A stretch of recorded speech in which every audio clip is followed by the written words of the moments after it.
It has been called the most exciting film of the year and the biggest film in a decade.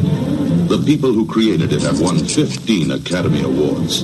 It has been in production for 3 years. It is the story of an ocean liner that capsizes, and it may be the greatest escape adventure of our time. Now, 20th Century Fox presents Irwin Allen's production of The Poseidon Adventure. Gene Hackman, Ernest Borgnine, Red Buttons, Carol Lindley, Roddy McDowell, Stella Stevens, and Shelley Winters in The Poseidon Adventure, the greatest escape adventure of our time.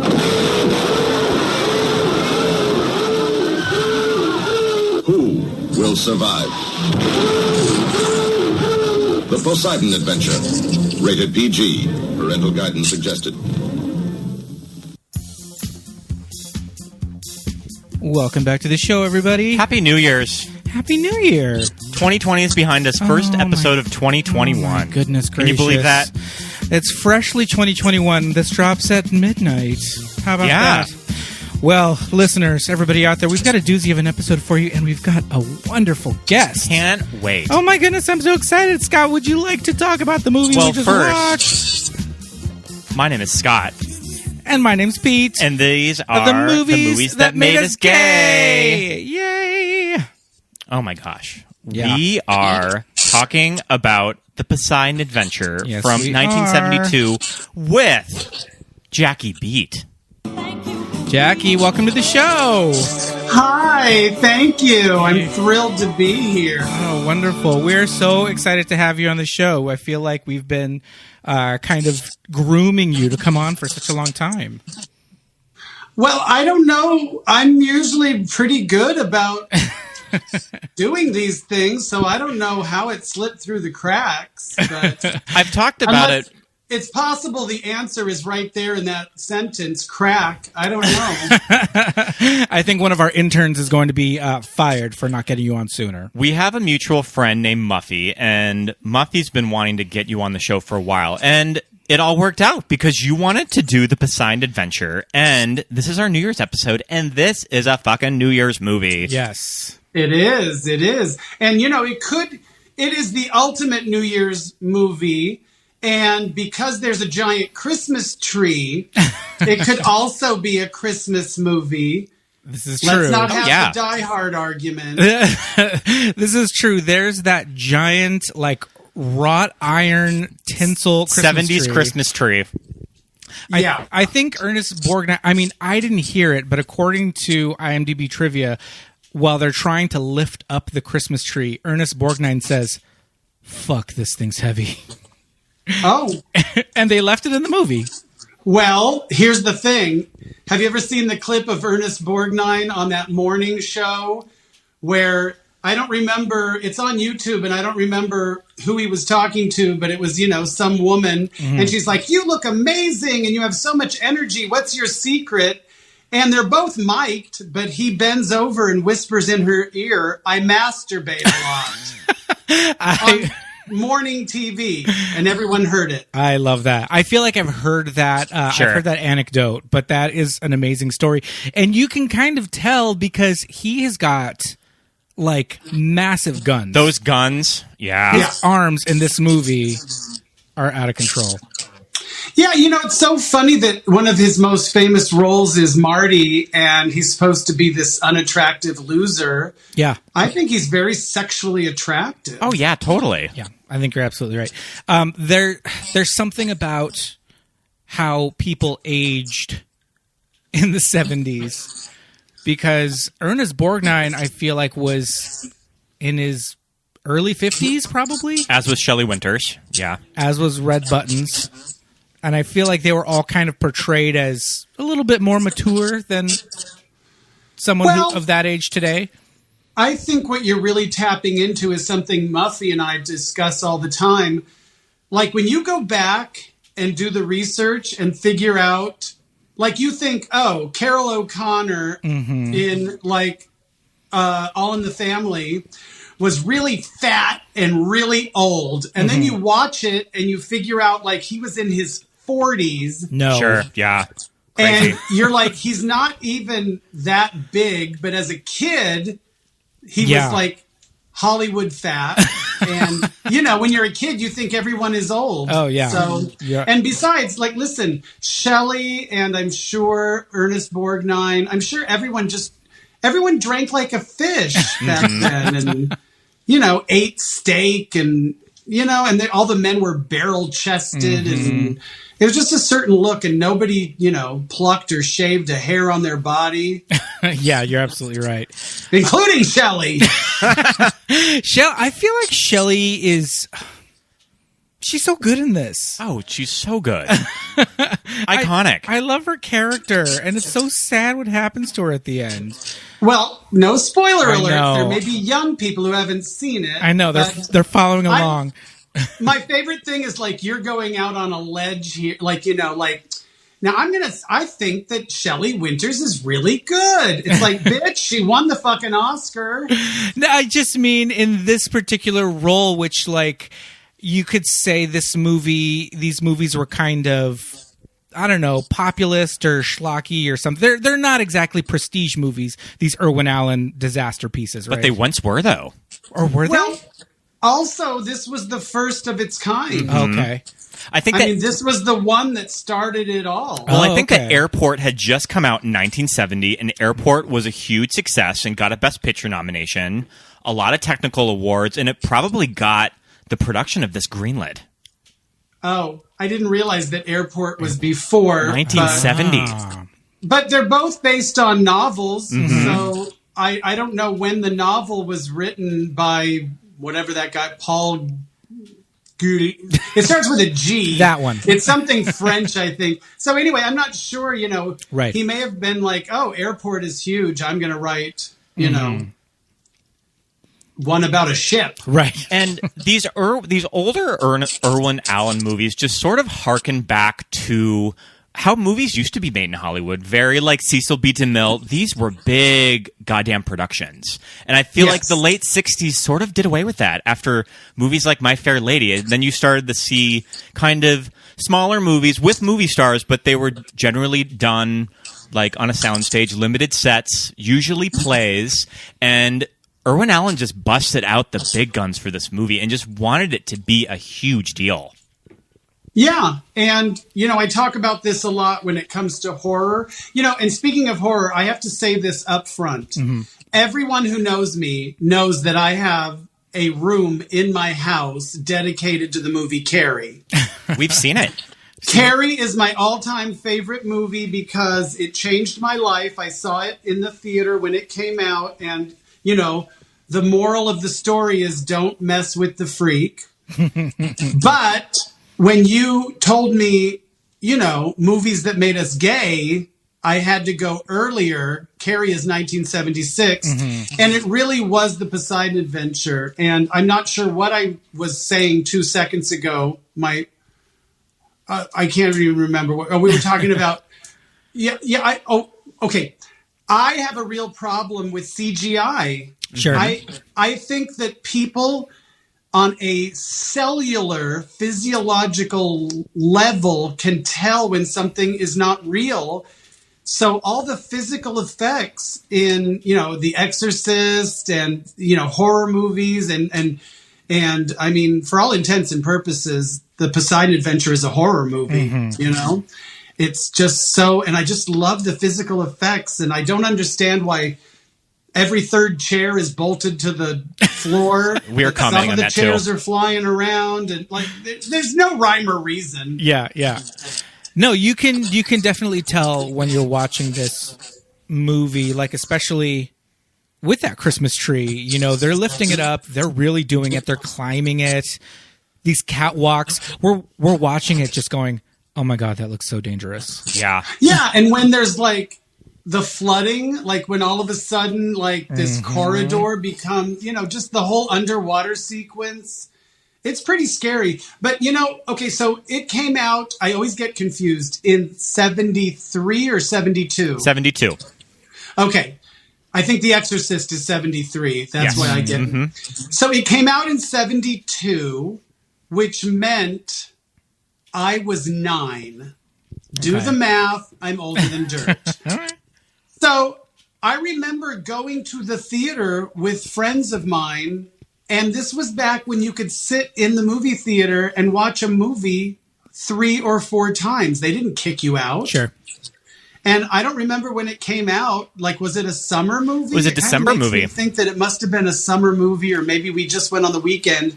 But we sat there and watched that movie 3 or 4 times. I was obsessed, and I started doing, Pamela Sue Martin's dialogue and Stella Stevens' dialogue, and this is the movie that made me gay.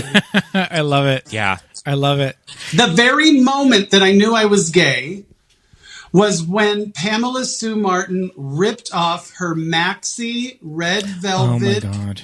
skirt and had matching red velvet hot pants underneath. She came with the and tearaway. I literally clutched my phantom pearls. Yeah. Gene Hackman just says, that skirt's going to have to come off. And without skipping a beat, Right. rips it off. And then, of course, he asks, the hooker with the heart of gold and the mouth of a trucker, Stella Stevens, like, are you wearing anything under that? Just my panties. What else do I need? How did those girls not come out when the boat flipped over? She must have had those secured down with tape. Okay, have you seen the publicity photos they took on the Queen Mary? No. No, we'll have to look at You it. guys, Google it. It's the entire cast. I mean, Stella Stevens jugs. It's unbelievable. And I'm a gay man, so when they catch it. my attention, something's going on. This character that she plays in the movie, Oh, this backstory is bananas. a former prostitute married to a police officer. The police officer who arrested her Is it their several honeymoon? times. Several That's how times. he was flirting with her. Yeah, he kept arresting her just so she would go out with him. I mean, no, I'm not trying to slut shame anybody, but I don't care how many loads you've taken, honey. You're a real doll. And again, is this Hollywood trying to push on us that Ernest Borgnine can only manage to swing somebody that he's paying? Right? Is he that much of an ogre that he's got to Well, he might have had good medical and dental There and you go. a really good retirement plan because he was a cop back in the days when they really knew how to take care of people. But True. I don't think he was paying for her. No, not at this point. You were probably a little bit younger than the kid from Little House on the Prairie. You mean Eric Shea? Yeah. He was. I didn't know he was on Little House on the Prairie. Yeah, he did a few episodes. did a few of episodes. Little House. I am not a fan of Little House on the Prairie. Oh, good. Neither am I. No, I don't like. It's like, what? People have dirt floors? Get the fuck out of here. I need to escape. I want glamour. I don't want fucking little house. Who wants a little house on the prairie when, in just a few years, there's going to be a giant house on Dynasty? This is true. I know, right? This is true. And I mean, they're just wearing those Holly Hobby, Oh my God. Give me a fucking yeah. break. That was kind of, I mean, I don't know what it was in fashion, why that, was it because of Little House? Were they influencing each other? But I just remember the whole Holly Hobby thing and my sister being into it. And Oh, yeah. yeah, just not being that interested. But yeah, Eric Shea, I feel like as a teenager got kind of cute. There's some pictures of him on IMDb where I was like, okay. And all of the disaster movies had a similar character like this. That your little boy that would just comment on everything going around him. Mm-hmm. The Towering Inferno, Bobby Brady played this. Yep. And I think that there's also a similar character in Airport. So they all had this archetype of a child on board. Well, I feel like hiring, Mike Lookenland, I think is his name, who played Bobby Brady. That is like how in The Exorcist 2 they hired, Louise Fletcher because she kind of looks like Ellen Burstyn. You know what I mean? It's like, okay, yeah. dark hair, freckles, yeah, it's very Camaro Trans Am. Yeah, you're absolutely right. And I think they probably threw in the kid because they wanted to appeal to the whole family, right? So they're like, okay, we got to get the little boys to watch this for some reason. And also, it's like, do you really care if an old person dies? The stakes are a little higher when there's the young people with them. Yeah. Yeah. I really was invested in Pamela Sue Martin. I thought she was lovely. I think that because I was just discussing this with my friend Sherry Vine, I feel terrible saying this. She's just horrible. No, I mean, she can't act her way out of a wet paper bag. Oh, dear. She can't act her way out of wet red velvet hot pants. Like, even when she was on Falcon Crest, okay, and whatever she was I think on. she was on Dynasty, yeah. She just is like, honey, you're on a hit show. Wake the fuck up. Give us a little something. Like, these bitches over here are chewing the scenery. I get it. She was like almost like in a different movie. Like, don't even get me started on who's the singer? Nani. The not Karen Carpenter. Like, are you special needs? Oh, give her a break. Offense. Give her a break. Her brother just died. Oh, I know, but that relationship seemed a little incestuous. Yeah. Yeah. If my brother, looked like a sexy Jesus and played the drums, I might be into him too. But I mean, she was like, it's been 20 minutes. Get over it. I was getting Christopher Guest in Spinal Tap. From the brother. From the I brother. was like, is that? Oh my God. Totally. It was the exact same look. It was so funny. So we should set up some of the characters in this movie. We haven't even talked about Gene Hackman. No. Who, and again, this is the tricks that the 70s and ages will do. Gene Hackman, 42 years old when he shot this movie. Younger than you. Looks 58.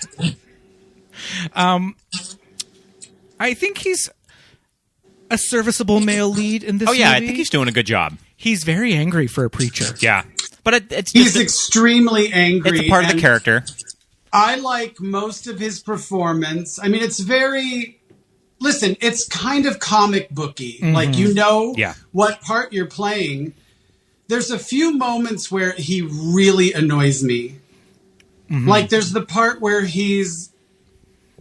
We're just going full spoiler alert. Sure, yeah, definitely. Just jump right in. If you haven't seen the movie, fuck you. Yeah, it's a 45-year-old movie. It's been out since 1972, asshole. Yeah. Anyway, there's a part where the Christmas tree, everyone finally decides, oh, he's right. Mm-hmm. The room is flooding. Let's go up the Christmas tree. And then it falls and he's closing the door. And I'm like, I don't know what the director told him, but he does this squinty-eyed, like, this is the hardest thing I've ever done, but these people deserve to fucking die. It's the weirdest, like, I mean, it's a lot. Yeah.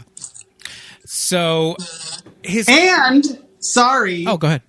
He obviously wants to screw Pamela Sue Martin. Yeah. Who is a teenager? Is she a child in this movie? I don't know. Even tell. Is she under 18? Because she seems to have a thing for red buttons. No, that's Nani. Oh, never mind. Buttons. Other one. He's thinking about Nani. I'm thinking of the not Karen Carpenter. Mm-hmm. Oh, yeah. No, I think she's... I mean, how old can you be if you have, a brother that's Eric Shea's age? Right, that's what I'm thinking. I think she was supposed to be about 17. Yeah, I agree. And their relationship is a little suspect because later on, when he goes on his quest to find, the propeller room or whatever, and she just loses her mind. Yeah. Yeah. And it's like, okay, you're way too young to be this invested in this man who's probably your father's age. Well, who knows what's going on? A lot of people have father issues. And true. A 42-year-old, Gene Hackman was, wasn't that bad. Yeah. You're absolutely right. When we get introduced to him, they set up that, he's an unorthodox preacher or reverend or whatever it is. I don't know God. But he's kind of like straying from his church and his congregation, and his main priest is kind of giving him a little dressing down. And so this is just kind of our insight into who he is as a character. And we get these little intros to all of our heroes. And yes. And first of all, let me just say that anyone who was as intuitive and smart and I mean, he would not be a priest or a minister or whatever the hell he was. I mean, he just wouldn't be. He'd be like, this is bullshit. Yeah, it took him way too long to figure it out. Well, it wasn't just like, what's the phrase? What is it? The something of faith? Oh, sure. He's having a very crisis of faith moment. Crisis and of it seemed faith. like movies like this always have that archetype in them too. In The Exorcist, you buy it. This is just very one-dimensional. Do you know what I mean? Like angry, God helps those who help themselves. Like I believe as much in science as I do. It's like if you believe that much in science, you wouldn't believe the Bible. That's for damn sure. Very true. Very true. Oh, go ahead. I know we're skipping way ahead, but you just mentioned that you meet everybody. Mm-hmm. That's the key to this movie. Oh, yeah. That's why you care whether they live or die. When they did the horrible remake, that fucking ship turns over 5 minutes into the movie, and I was like, I don't even know who that was. Who are these people? Like, who just died? Yes. Well, we get introduced to the Rosens, the lovely Mr. and Mrs. Rosen. On their way to Israel. To meet their grandson for the very first time.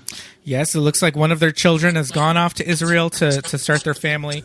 And Manny, played by Grandpa Joe from Willy Wonka. From Willy Wonka. Mm-hmm. And Belle, played by the lovely Shelley Winters.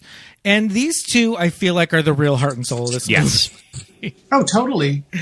They kind of are carrying the emotional weight.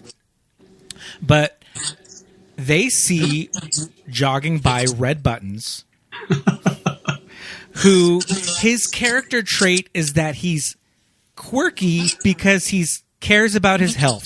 He has all those vitamins. What a weirdo. Yeah, well, what kind of bachelor is very concerned with his health and his looks and being fit? Yes. Oh, yeah. Even as a 9-year-old, I was like, this is a queen. But he was so invested in Nani and helping Nani. Or was that supposed to be a weird love connection? Honey, I mean, it was the 70s. Mm-hmm. Everybody was hooking up, and I'm sure that they just had to have people care about each other. Yeah. Otherwise, she was so annoying, when she can't get up the ladder thing. Yeah. If one person didn't care, I mean, you saw Ernest Borgnine was like, leave the bitch. She's too slow. Yeah, just in fits the entire time. Well, next we meet Mr. How do they pronounce his last name? Rogo. Mike, and his lovely wife Linda, played by Stella Stevens. I love their character introduction in their cabin. Yeah, we talked a little bit about these two and their crazy backstory. We have a clip that we're going to listen to right now. And just how Ernest Borgnine shouts his dialogue. There is nothing subtle about this performance, and I am so here for it. And she even says, the character, you don't need to shout. I love it. Let's take a listen right now. Why don't you admit the real reason? You're still afraid some bum will recognize you. Oh, it's pretty stupid. You're out of that business now. You're my wife. You can't keep going around all the time being afraid that every guy you bump into is a former customer. Linda, you hear me? Will you shut up? I'm busy in here. You weren't on the streets that long. Out of how many guys did you know? Do you realize how slim the chances are that even one of these characters is on this boat?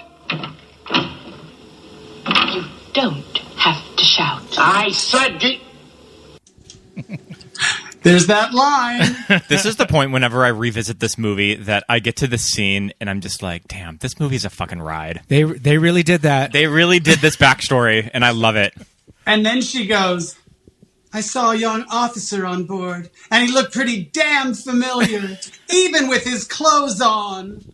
I love that. Yeah, she doesn't want to go to the main formal dinner. Partly for New because Year's she's Eve. seasick, and she also thinks someone's going to recognize her. Yes. Yeah.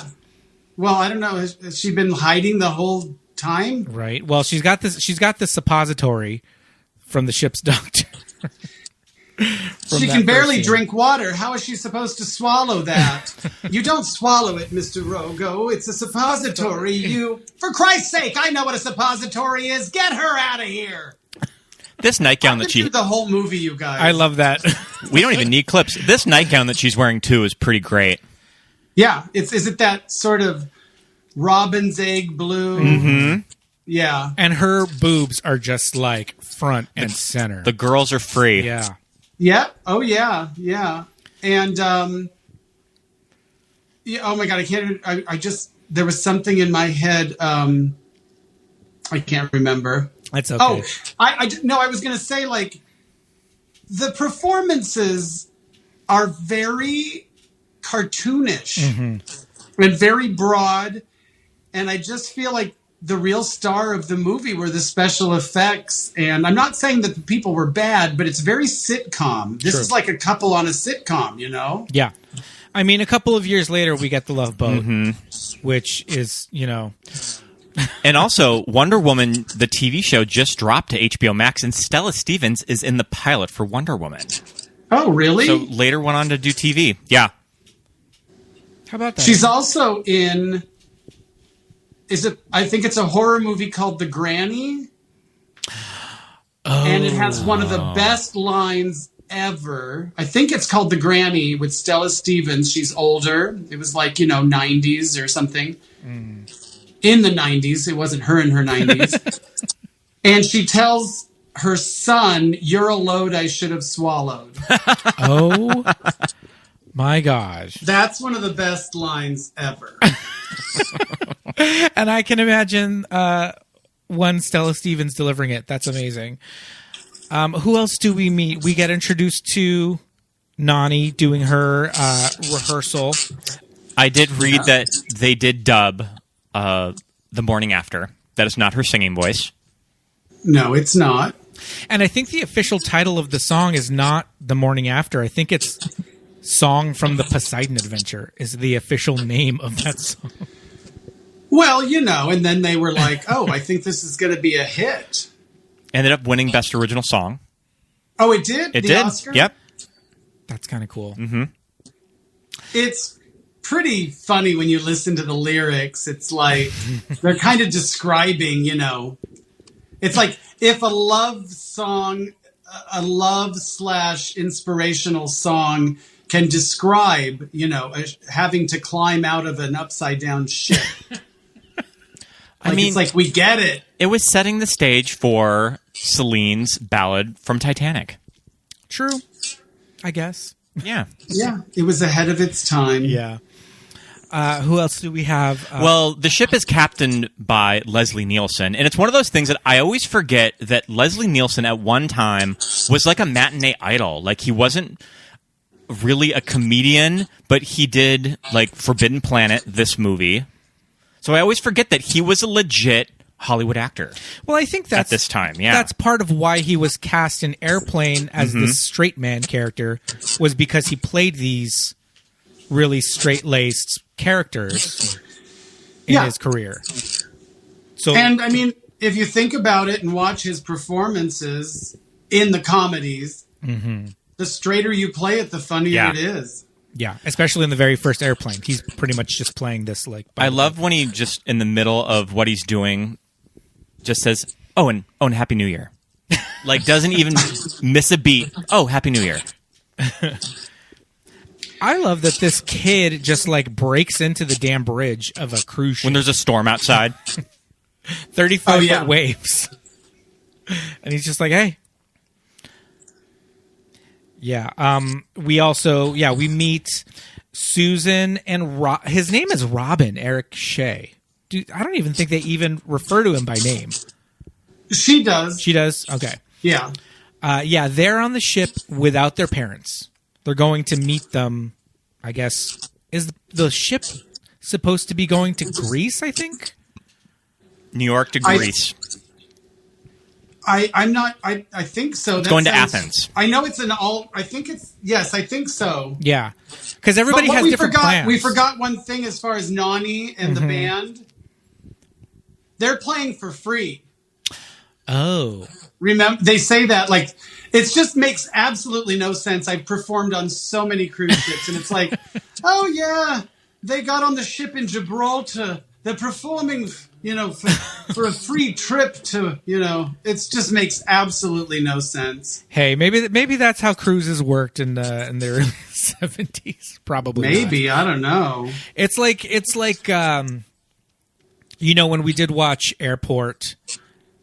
In a lot of those old movies, I feel like people got on these planes and they would give their stewardess their ticket, and the stewardess would say, "Okay, go ahead, find a seat." And it was just like riding a train or something. Yeah, there's all sorts of weird things when it comes to travel, like back in the day. Yeah, it was just very like fast and loose, and just like, all right, you're here, get on. Yeah, there used to be like all these plot lines where somebody could just hand somebody else a ticket. Yeah. Mm-hmm. You know what I mean? Like, oh, my wedding was just called off. Take my seat.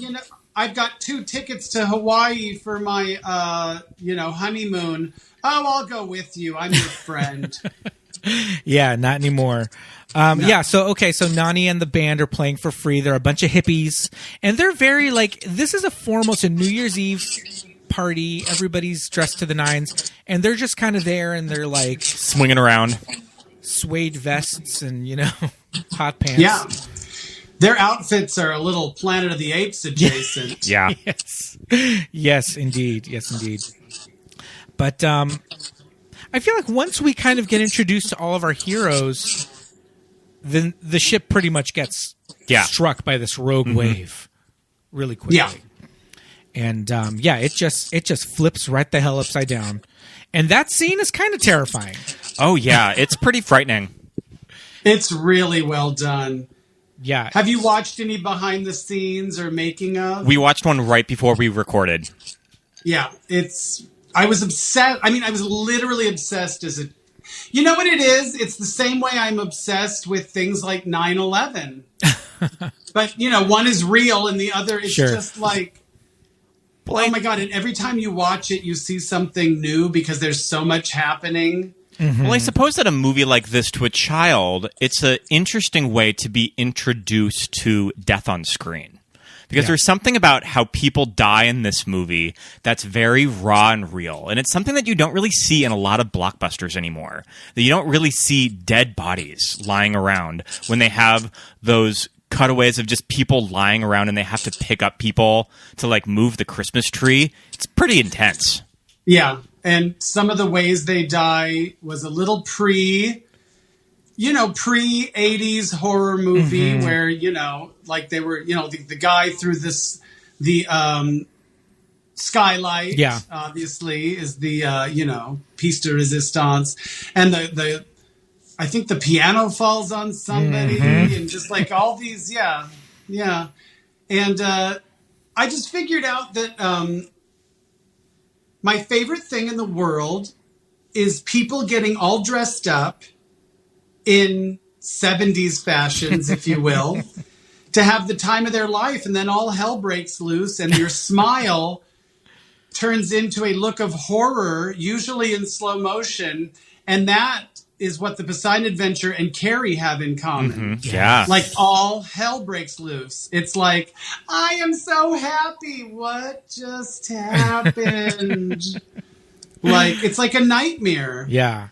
And it's simultaneously exciting and terrifying and beautiful and hideous and magical and violent. It's so, to see it at a certain age, it's like very sexual. Mm-hmm. Yeah. And both of these movies present something that is kind of a little kid can see themselves. You can think about when I go to my prom. Is it going to be like that? Well, not, explosions and people catching on fire, but, you can imagine what your prom will be like. And you can think about, well, what if my family goes on a cruise? What if I was on this cruise and I was in that dining room? Like, where would I go if the room was turning upside down? Well, it's so funny, and I just have to be completely honest. As someone who loves both of those movies, I have never thought that. I'm not kidding. I have never thought... These are dreamscapes to me. Mm-hmm. And I've never thought like what it would be like to go to my prom, even as a little kid, or like if I went on a cruise ship. The only thing that comes close to what you just said is I have wondered, would I be a person who fights tooth and nail and climbs up that fucking Christmas tree? Or would I be one of those people that's like, help is coming, just sit on your ass? But the real question is... I think I'd fight. But the real question is, could you make that Christmas tree climb wearing Stella Stevens shoes? Honey, every time they have that shot... Yeah, we noticed it last night. Heel, like the bar, hooking. That rebar. Yeah. And then it's crazy. At least it's a chunky heel. It's not a stiletto. It's like maybe there's a little bit of stability there. Right. But yeah. I don't know. I've been on cruises, and I don't necessarily worry about it capsizing or sinking, really. But it's constantly going through my mind whenever we take cruises. But yeah, you're just out there on the ocean in this giant iron death trap. Okay, and it really... okay, first of all, when you think about how much it fucking weighs... Yeah. And you're literally a floating city, and you're in the middle of nowhere...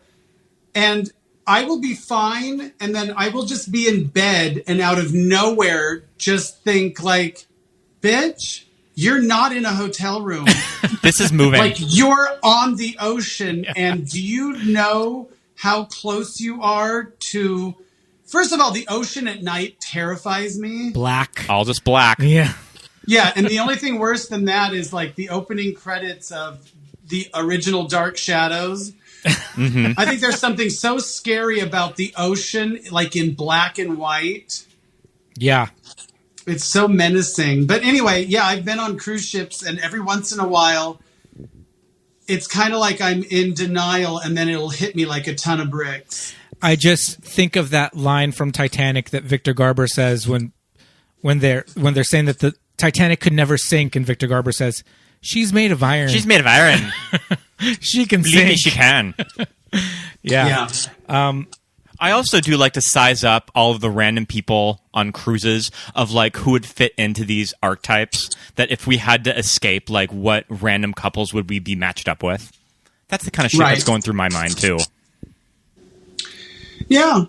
Well, the whole idea of going on a cruise and being sat at like a community table with a bunch of other couples, that does not interest me at all.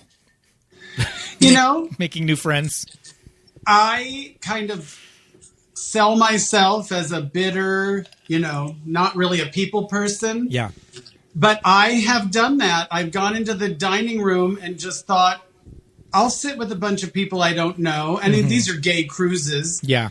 And it's very hit or miss. I mean, most of the time it's great because I can have a conversation and I'm an interesting person and I'm a nice person and I tell them why I'm on the ship, that I'm performing and I'm, but sometimes it's just like, geez, a Louise, like a couple, who, and I feel bad because I've done dozens of them and it's all free. I leave with a check. And these people saved for years to go on this cruise and they're from, Des Moines. Yeah. And, they start talking about their life and it's just like, oh my God, I would end it all. God bless them. Yeah, but you're right. It gets to that point where Gene Hackman, as the preacher, his last name is Scott, they just refer to him as Scott, is kind of, his philosophy, like you said, is God helps those who help themselves. So he thinks that we need to get the hell out of here. This ship is upside down. We're in the wrong spot. So he gathers up everybody, all of his flock, if you will.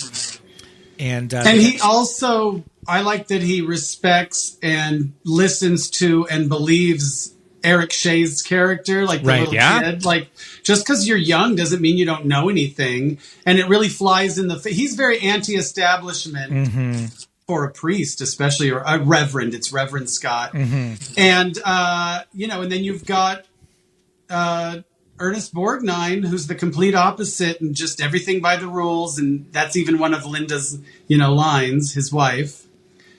So, we got some, Yes. You have the people that are hooking up and feeling, kinship, and then the people who don't get along at all.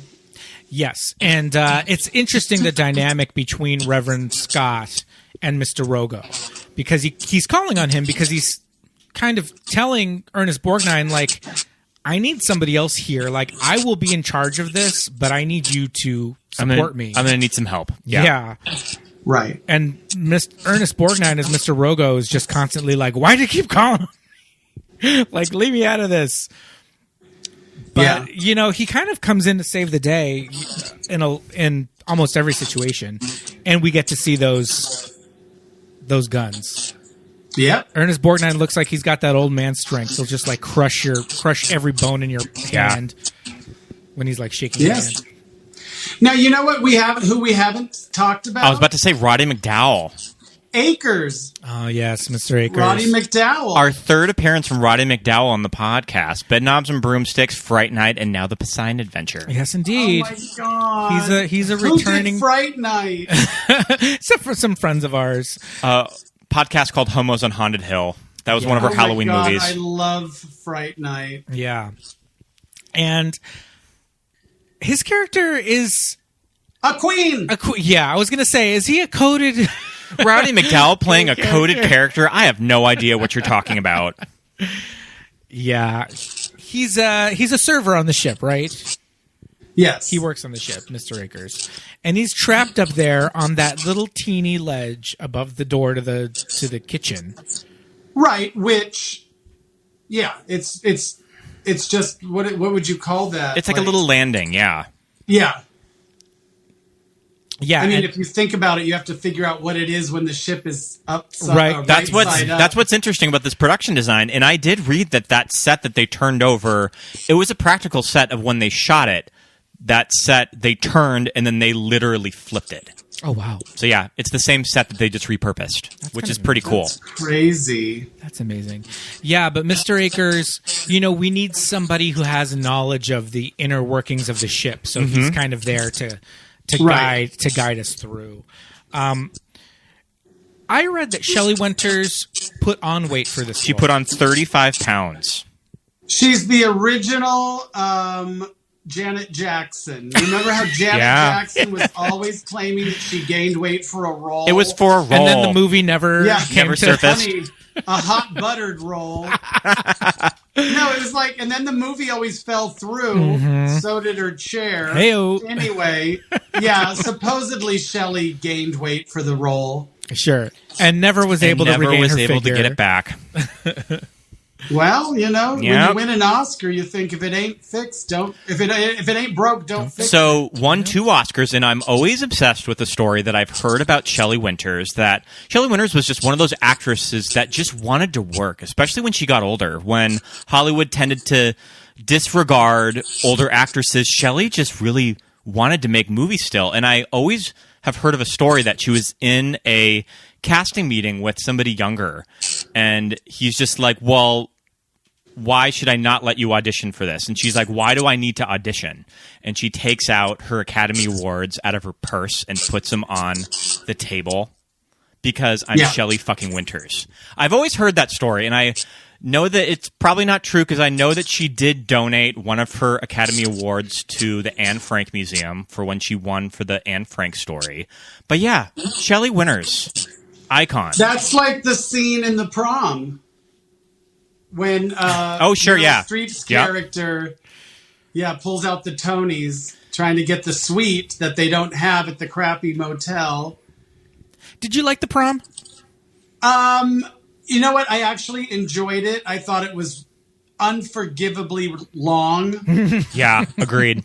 But I had heard people complaining and saying bad things, and then I watched it, and maybe it's because I don't know, I totally enjoyed it.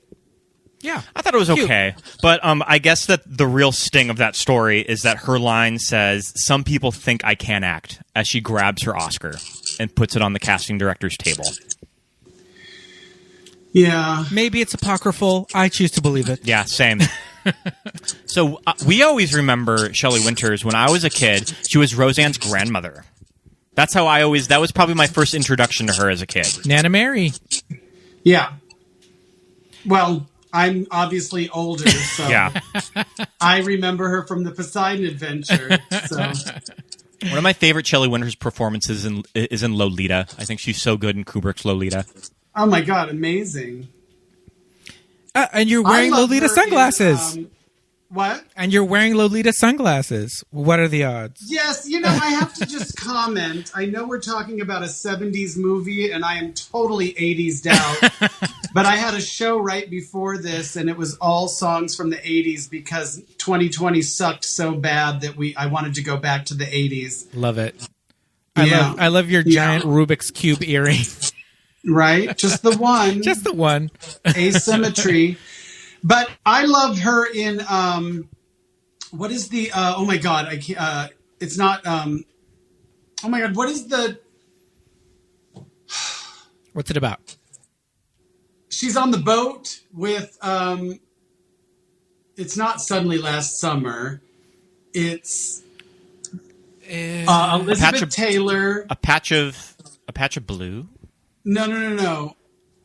It's Elizabeth Taylor and Montgomery Clift. A Place in the Sun? A Place in the Sun. Yes. Oh my god. She's amazing in that because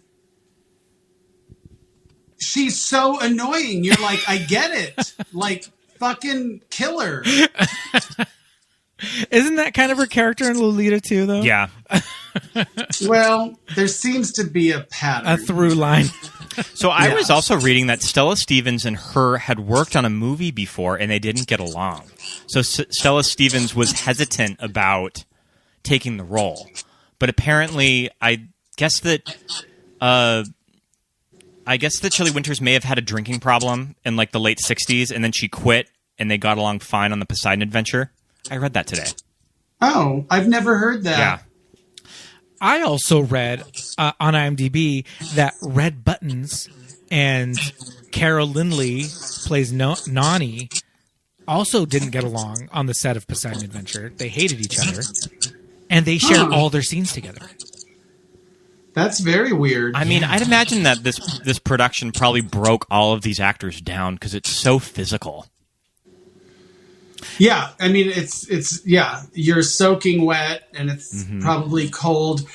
Back in the, I want to say, late 80s, a pair of the Red Hot pants went up for auction and I wanted them so bad and I didn't have any money back then. And it must have been like one of 10 pairs. Sure. But, oh my God, wouldn't that be amazing? That would be... Would they be framed right now if you had purchased Oh my God, totally! I also feel like, isn't the legend of this movie that they all kind of performed almost all of their own stunts? Because a lot of it had to be in camera. Yeah. Because that is Shelley Winters and Gene Hackman underwater. I mean, this is why Shelley Winters won an Oscar. Oh, yeah. Because not only is she playing, a very sympathetic, motherly, maternal Jewish woman going to meet her grandson, Joey, for the very first time. And she's always, trying to help Red Buttons find love. And, but then she gained weight for the role. She put her vanity on the back burner. And she did her own stunts. And, it's not very flattering when she's underwater and the dress goes up and you can see her granny panties. And then when she dies, it's like, he's crying and like literally like spittle is going like down onto her face. Like it was like, I want that fucking Oscar. Yeah.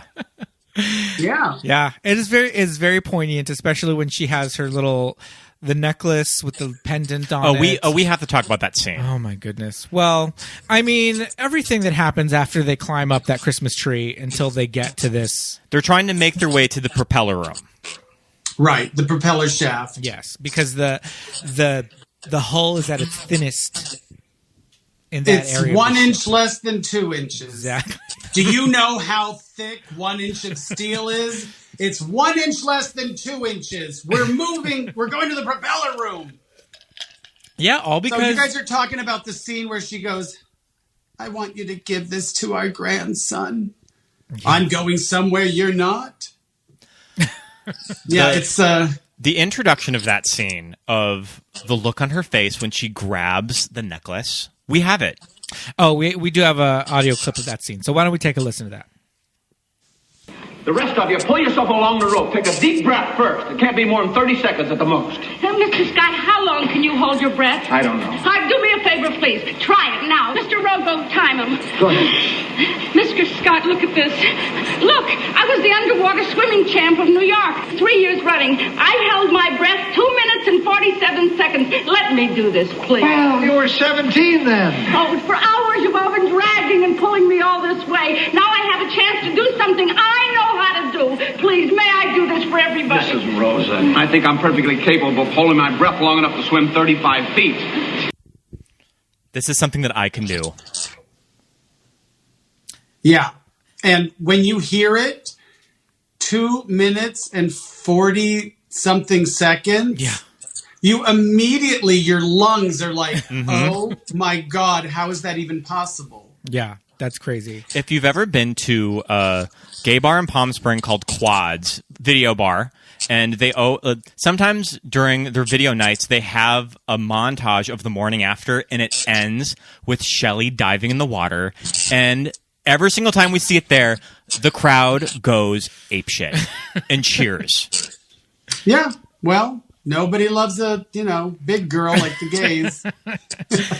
It's some of the lines that not only do the other characters say about Mrs. Rosen, but some of the lines she says about herself, it's just like, oh my God, she's not even, like you said, she's not even that heavy. She's, it's not like it's not like she's Gilbert Grape's mom or anything, she's That's able to, really fat though for the 70s. True. No, you're absolutely right. For the 70s, that was like, I mean, you guys think about Rhoda on Mary Tyler Moore's show. Was always talking about being on a diet and that she was overweight. Oh my God. Like compared to who? Mary? Like that's not a good judge of, Wow. I never picked up on that. Yeah. That oh my goodness. That's insane. And then when, Rhoda got her own show, she had to become the Mary, and then Brenda, her sister, had to become the Rhoda. And the Rhodas are always just so much more funny. Mm-hmm. Yeah. And speaking of the 80s, are you familiar with Square Pegs? Yes. And, Sarah Jessica Parker was one of the characters. And her friend, the actress who played her friend on that show, was like, they called her like that fat girl. Yeah. She wasn't even chubby, like, at all. But my favorite character of Square Pegs, because she has all the best lines of the episode. She does. Of course. She's the funniest. She's got the best clothes. It's always the second banana. Yeah. That's so interesting, though, how Hollywood levels of, like, body type. Yeah, that's why it is revolutionary to have actual... I think I just tweeted this recently because when I saw The Prom, I was like, the best thing to come out of all this, new way of thinking and inclusivity... the best thing to come out of it can be summed up with 2 words: fat dancers. Because now there's a fat dancer. Like, of course, fat people can dance. Fat people love to dance. Fat people can be light on their feet. There's always going to be a fat person at the prom or wherever. There's a fat dancer in the Stupid Love Lady Gaga video, and I love her. She's my favorite one. There you go. She's my favorite one. So Shelley saves the day when Reverend Scott gets trapped under, detritus. Yeah. In A this, piece of metal. a piece of metal. Those shots of Shelley swimming are incredible. Yeah. And it's her, man. Mm-hmm. Yeah. Oh, you can tell. Yeah. I mean, there's just no question. Yeah, it's amazing. And, it's funny because there are some scenes where Gene Hackman will kind of run across something, or he kind of walks up this staircase, but it's the underside of a staircase. And he walks up fine, but he's got to get the hose to like pull everybody up. Right. And it's like, what? He ran up there, no problem. I mean, maybe Shelley Winters would need some help, but they made it seem like he was the only one that could do these like feats of manhood. Yeah. And everybody else needed to like watch him do it, and then they could do it with some help. Maybe he had God on his side. This is true. This is true. But yeah, after Shelley Winters makes it to the other side, Has a heart attack. she has a heart attack and drops dead. She died a hero, though. Yep. True. And I mean, it's really harsh that her husband doesn't want to leave. Oh my God. And oh my God, I seriously get emotional thinking about this. The best thing in the movie is how thrilled they are when they see, they hear the people and they see the, what do you call it? The blowtorch, you know what I mean? They're cutting through the metal. They're going to be saved. And they're so happy. But then they show each character who's lost somebody. It makes me... Yeah. It really works. It's the only moment, as far as I'm concerned, that really, it's like Survivor's Guilt in a way. And obviously it's not, it's much more than that. You loved that person and they would want you to live and, but it's just like, what now? Like, this is what I wanted. This is what we fought for. And there's just that moment, the look on their faces. Especially because the characters in our hero group that do die, they die in like the third act. They're almost at the end. So I always forget about Stella Stevens' death until it happens. Like, I always kind of forget that she doesn't make it. Yeah, and when wild. she does fall into that fiery water, you're like, damn. This movie's like unforgiving. Yeah, well, it's wild. I mean, there's a part of me. Here's the only thing. Like, I know that it would be terrible if one of the, if like Eric Shea died. I mean, that would be horrible. That would be the Quentin Tarantino remake. But the only thing missing for me was like, if somebody like had a service dog. Sure. Because I'm not kidding you. When I'm watching a movie and there's like a baby, crawling across the freeway, I'm like, who cares? But if somebody looks the wrong way at a dog, I'm like, you better fucking not. I don't think that I saw any dogs on the ship.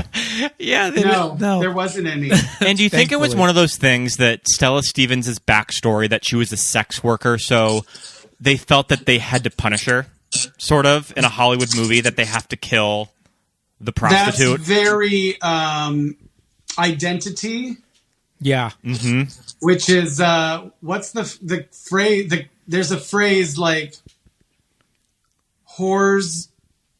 Oh my God, there's a famous phrase from Identity. He even says it at the end, like whores don't live or whores never win. It's something like, it's horrible. It's really horrible. It's very akin to like, the queen, the gay guy has to die. Yeah. And he does. Akers. Yeah, Akers is the first one of the heroes.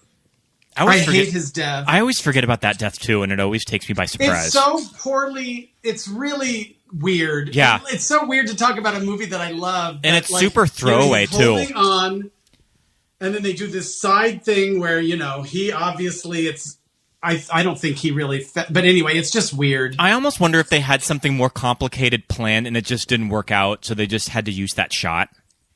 I don't know. Well, I think they have like, you know, the close up of him, and then they have somebody in his outfit falling into the water. Yeah, because they're in the actual like smokestack or whatever you call it. Yeah. Yeah, and that was the other thing. I'm like, the water was like bubbling down there. I was like, is it supposed to be like boiling water or something? Like, I know. because he just falls into the water. But I guess his leg was all cut up and mangled. So, what about the part where Gene Hackman is swimming and there's the burned guy? That's one of my memories. Is there's a guy who's really badly burned and he's underwater, and it's just so like the indignity of, you know, like, it's terrible. And like I said before, this is stuff that you just never see in modern blockbusters. And also, for all intents and purposes, this movie's kind of paving the way for stuff like Marvel movies, Batman movies. Any large $100 million movies do owe some gratitude to Irwin Allen and productions like the Poseidon Adventure. And also, I agree. And just like the deaths in this movie, this is not stuff that you see in modern blockbusters. Yeah. Yeah. I do love, so when they get to this final like portal, they got to go across this treacherous catwalk to get to this door. But there's an explosion or something, and it's blocked by steam. So the only way that they can stop the steam is this valve, and Gene Hackman is hanging from this valve, turning it in midair. Yeah. Screaming to God. This is some like American Ninja Warrior shit right here. Oh, totally. The upper body core strength required to like turn this valve, supporting his entire body weight. Do we have some of him screaming at Jesus at that point? No, I don't think we have Ernest Borgnine's crazy last bit where he's just yelling at him. Oh, when because Stella Stevens had fallen into the fiery abyss at this point. You took my Linda. Okay. Do you want to hear some of that, Scott? Sure. Okay, we'll listen to some of that because we do that. You creature! You lying, murdering son of a bitch! You almost suckered me in! I started to believe in your promises that we had a chance! What chance? You took from me the only thing I ever loved in the whole world! My Linda! You killed her! You killed her!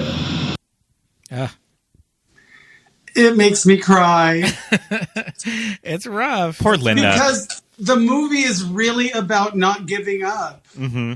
Like, and honestly, like, I was also obsessed with a TV series called I Survived. Have you ever seen that? Mm-mm. I think that's what it's called. My brain is like oatmeal. There was one episode where a woman was on a plane. She was a flight attendant on a plane that was hijacked. And they sat 3 people down and they said, every 20 minutes, we're going to kill someone. If you don't, let us fly wherever. She's in the window seat and 20 minutes go by and they get the person in the aisle seat, walk them up in front of everybody, in front of the open door, shoot them in the head and push them out. Oh, jeez. 20 minutes later, the person sitting next to her, and she's being interviewed telling the story, so she obviously is alive. And you're just like, oh my God, I wonder how this ends, or how did she get out of it? Yeah. So shoots the second person. 20 minutes later, they get her, stand her up, they shoot her in the head. Oh my God. Throw her out of the open, plane door where there's all these, other bodies. And she's like, I didn't know if I was alive or dead. Anyway, it's this, like, you just never fucking know. Yeah. Don't ever give up. Yeah. And that's what I hear, that's what this movie is about. It's like, you've got to fucking, whether it's depression or a shitty fucking president, or COVID, or a ship that turned upside down, you have to fucking fight for your life and scratch and claw and never give up. Absolutely. Yeah. Wow. And look for 2 exits. Sometimes I'm in these bars, precincts. I'm like, I got to go down these stairs. If there's a fire here, get out of here. Oh, yeah. But, yeah. And yeah, survey your surroundings. Exactly. But yeah, that's exactly, the idea when, like you said, when Mr. Rosen doesn't want to leave Shelley Winters. Yeah. He wants to stay there with her because he's like, why should I go? She's my whole life. And they're like, well, you do have your grandson waiting for you. They give him a reason to keep going. And, yes. and it's one of those things, like I said, they were right there. They're like right at the end. And then one of the most famous lines and powerful lines, as far as I'm concerned, he's trying to talk them into going up the tree, and I think it's Shelley or her husband. They're like, "There's something up there that isn't down here." Yeah, and he says, "Yes, life, and life is always very, is very important, isn't it?" And these are. I mean, these are Jews who, if they weren't, they were obviously directly, affected by the fucking Holocaust. Yeah. So. Yeah. It's just, there are layers. And, it's so funny to think it really is very campy. And like I said, somewhat cartoonish, and there are sitcom moments. But when you played that scene, it really makes me emotional. Oh, yeah. Because sometimes you don't even know why you love a movie so much, Mm-hmm. Yeah. And I'm sure a big part of it is the 9-year-old in me. Like, seriously, the clothes, just like there's just something. Everywhere you look, there's something to see and something happening, Yeah. So it's a really good movie. Yeah. And they don't make them like this anymore. So Personally, I've always been probably a bigger fan of the Towering Inferno. Sure. I think Towering Fuck you. So the Towering Inferno, all of the handsome men's in it, Paul Newman, Steve McQueen, Richard Chamberlain, Hunk City. True. Yeah. I get it, but, but there are people who love Hocus Pocus, and I am of a certain age where I missed it. Do you know what I mean? Oh, yeah. That was a kid's movie. Yeah, I was too old for Hocus Pocus. So there are other movies I'm obsessed with, and I mean, I really kind of don't get it, and I'm not a big fan of Clueless, and I don't really like Mean Girls, all these, movies that the gays love, but I'm older than them, so... So we have Poseidon Adventure. So kind of the 70s pantheon of disaster movies, just to name a few. We mentioned Airport, 1970, The Poseidon Adventure, Towering Inferno, The Andromeda Stain, Earthquake with Ava Gardner. I always post, whenever there's an earthquake in Southern California, I always post a picture of Ava Gardner in Earthquake, just serving bitch face. I always post that on social media whenever there's an earthquake. Roller Coaster. I need to track down Roller Coaster from 1977. I think it's like a terrorist plot that's put on an amusement park roller coaster. Yeah, I don't think I've seen that. And I have. It's shot at Six Flags Magic Mountain here in Valencia, and it's with a young Helen Hunt. Really? Yeah, she's like a teenager, like a 12-year-old in that movie. Well, there is something very scary about amusement park rides, and there's the scene in The Fury. I think they shot it in Mall of America, where there's the indoor, this one car flies off of an amusement park ride and goes through the window, and that movie's crazy. Irwin Allen's The Swarm from 1978 with Catherine Ross and Olivia de Havilland. We were trying to think of today of like what old star did they cart out for The Swarm, and it was Olivia de Havilland. And I have to say that Catherine Ross is in one of my all-time favorite movies, which is the original Stepford Wives. Love the original Stepford Wives. We need to do the Stepford Wives. That's such a good movie. And so, oh my God, I love it. It is so scary to me. Ira Levin, obviously did Rosemary's Baby and Stepford Wives. It's the same. It's the ultimate betrayal, which is your own husband, your family, like these people closest to you. It's so scary to me. Yeah.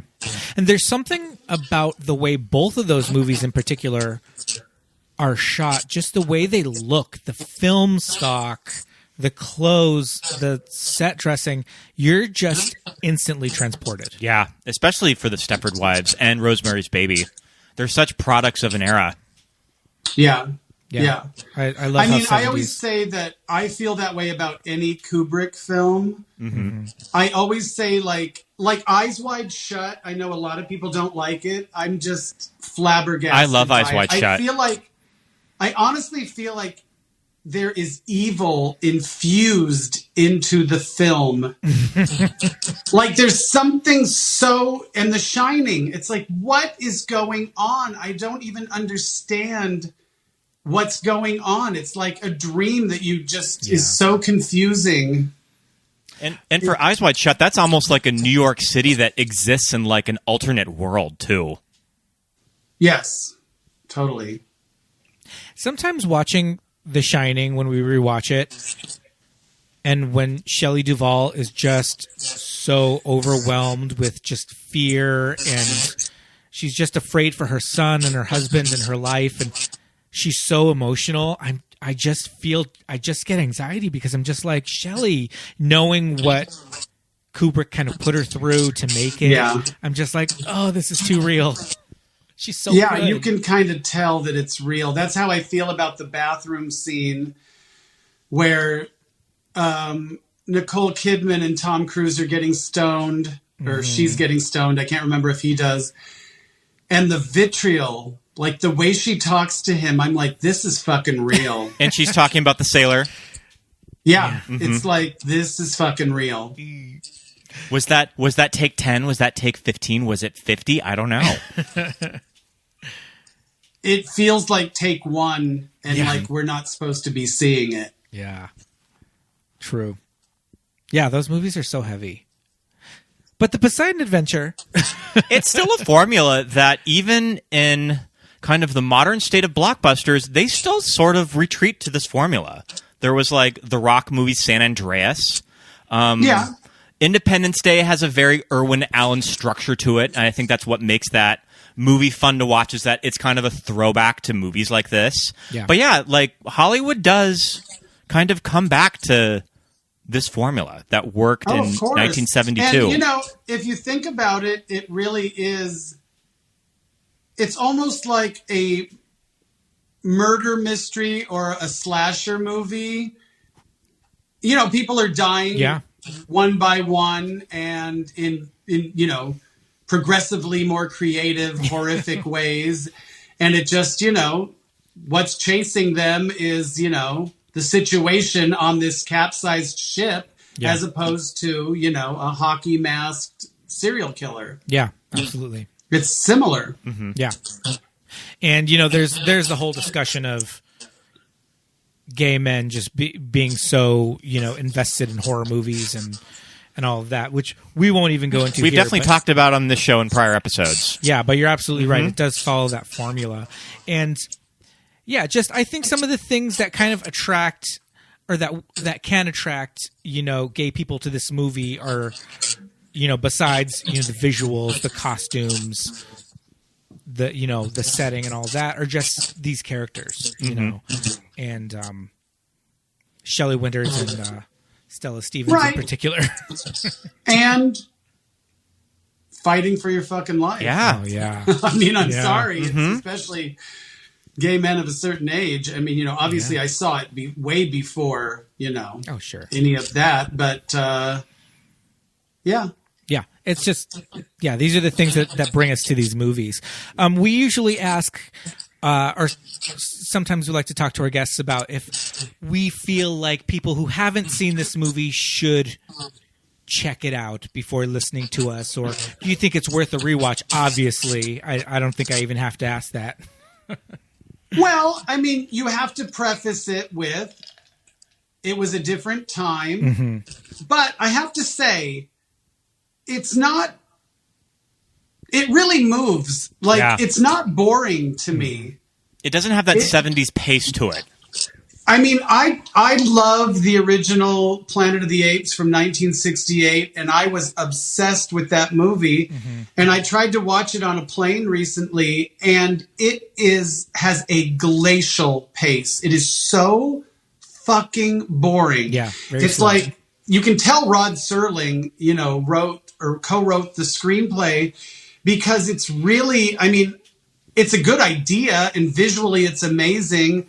But it all leads up to that last shot, like the twist, the M. Night Shyamalama ding dong. And, I realize even his mother calls him that. I'm not even remotely creative. But you know what I mean? It's like, It gets going pretty fast. I feel like even though, today's audiences may find it a little campier that, and like, some of the effects but it really does move pretty good. I think that people would enjoy it. I really do. I agree. But even that model of the ship that they have, like bobbing on the ocean, I think it's pretty successful. Yeah. I don't think a lot of the special effects are that. No. Now listen, they knew what they were fucking doing. Yeah. Okay. Yeah. I mean, if you watch Vertigo, it's like it's all matte paintings and these superimposed these people knew what they were doing and miniatures sometimes you can tell like the water is too big. Do you know what I mean? Like you can tell, but no, they did a great job. Yeah, we were thinking about that ship had to be like gigantic because you're right, water doesn't like miniaturize to a smaller set. So all that stuff really holds up. So yeah, I think just kind of understanding that it is from a different era, but you're right, it's got a very snappy pace to it. So it's something that people can just definitely sit down and enjoy. Yeah, and what you might miss, I don't know, you more than make up for in 70s fashion. Oh yeah. Yes, indeed. And I mean, it starts off big. It's like Ernest Borgnine and Stella Stevens right out of the gate. Yep. You're just kind of getting bowled over by this crazy, situation that these two characters have. So I think modern audiences can appreciate it. Do we have to, are we getting to final thoughts? I think so. Yeah. I love the Poseidon Adventure. Jackie, I think you summed it up so well. Yeah. When you're talking about just the drive to get, to stay alive. Well, really. I think that really, listen, nothing is better than a bunch of stars and great special effects and that Academy Award winning song. But I think the reason people really relate to the movie is because it is about surviving and like just fighting for your life. It's like I've never really consciously thought about it. It just represents why we love going to the movies too. Absolutely. And listen, nothing, I don't want to be a downer, but nothing is better than seeing it on the big screen the way it was supposed to be seen in the dark. And to watch it on your TV, like you'll enjoy it, but it's nothing like 1972. Yeah, you're absolutely right. I was there. I was there. I'm holding out hope that we will get back to a place where we can go and sit in a dark movie theater with sticky floors and coughing children and watch the Poseidon Adventure. It's one of my favorite things is to watch older movies. I hadn't seen Carrie on the big screen since it came out in 1976. And a few years ago, they had a big, screening I was sitting in the same row because I was hosting it. Mm-hmm. I was with Nancy Allen and Piper Laurie. We stand and, Nancy DJ Allen. Souls, and I was like, this is amazing. And it was, you know, it really works on the big screen. Oh, yeah. I've never seen Carrie on the big screen, but I can imagine that would be a treat. We have seen a movie like The Exorcist in the theater, and that's incredible. Seeing it with an audience in a theater. Yeah. We'll get back there. Yep. I like to think so. Much like this song, there's going to be the morning after for going back to the movies in the theater. Indeed. Yes, indeed. Oh, man. This was so much fun, Jackie. Thank you so much for coming on. Oh, well, thank you for having me. I feel, I don't know, was I entertaining it? I feel like pressure to like be entertaining, but I think it's more important to just really talk about the movie and how I felt and how, you know, absolutely, it literally made me gay. No, absolutely. That's what this show is about. That's what we're here for. Yes. Cool. Any incidental laughs are just a plus. But yeah, this was so much fun. Thank you so much. We'd love to have you on again sometime, but we will be getting your friend Muffy on, and she wants to come on for Rosemary's Baby. So we're going to make it happen. Yeah, she's obsessed. Oh, that's going to be fun and scary. Well, Jackie, I think it's time to say goodbye. All right. Well, thank you. You're so welcome. Again, we would love to have you back on for another movie, but until then, Happy New Year. Thanks. Here's the 2021. Yes. All right. See you later. Bye, you guys. Good night. Bye.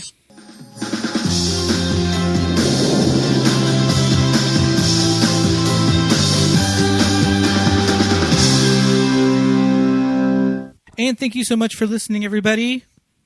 The show was so much fun. I can't wait to get to the 2021 movies. So many movies to cover in 2021. We got off to a great start with Jackie. Yes. This is a wonderful start to the new year with a wonderful guest. Thank you guys for listening so much. Before we let you go, we've got some Patreon shout-outs because we have a new patron. We would like to say hello to our brand new patron, Jimmy Yauch. I'm sorry for mispronouncing that. You can tell us. Yauch. Thank you so much, Jimmy. Would also like to say hey to Genevieve Thomas, Don McBride, Josh Clement, Emma Melly, Aaron Bent, Melinda and Jim Shirley, Jessica Torres, John Miller, Nick Thomas, Christine Asher, Rufino Kabong, and Mitch Ralston. Thank you so much for subscribing, everybody. And you too can be a patron. Go to patreon.com. Movies that made us gay. Exactly. It's as simple as that. You can check out our tiers and get some extra fun stuff like Watch With Us commentary tracks. You can unlock them. We will be doing a new one soon. Yes, probably around the time that this posts, we'll have a new commentary track. Be a brand new one. So you can check online to see what that one is. Lots of fun. Our fun newsletter that we love doing. Yes, love. Check that out.